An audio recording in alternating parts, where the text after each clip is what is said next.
어제 탄핵 심판에선 국회 계엄 해제가 의결된 뒤 실제 해제까지 약 3시간에 걸친 윤 대통령 행적에 대한 질문도 이어졌습니다.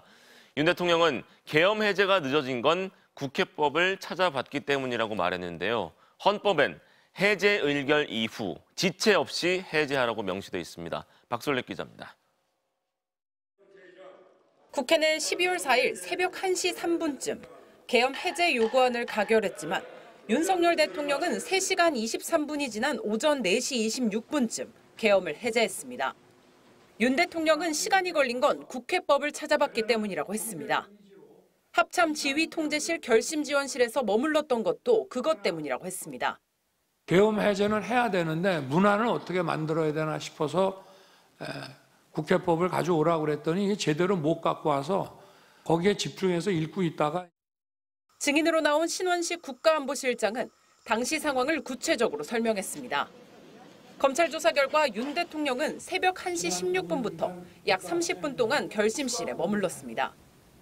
신 실장은 오전 1시 31분 인성환 국가안보실 2차장에게서 대통령이 오래 계시면 계엄 해제해야 하는데 시간이 걸리니 모시고 가는 게 좋겠다는 전화를 받고 정진석 비서실장과 합참으로 갔다고 했습니다.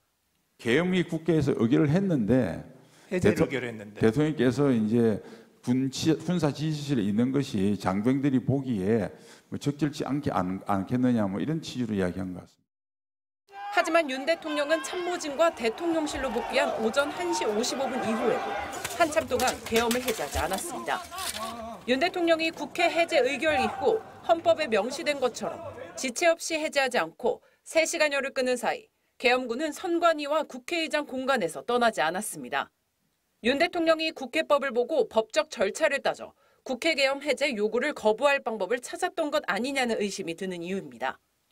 신원식 실장은 작년 초 윤 대통령이 비상조치를 언급한 것도 확인했습니다.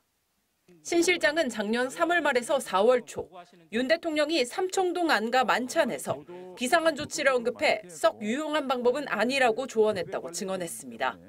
MBC 뉴스 박솔립입니다.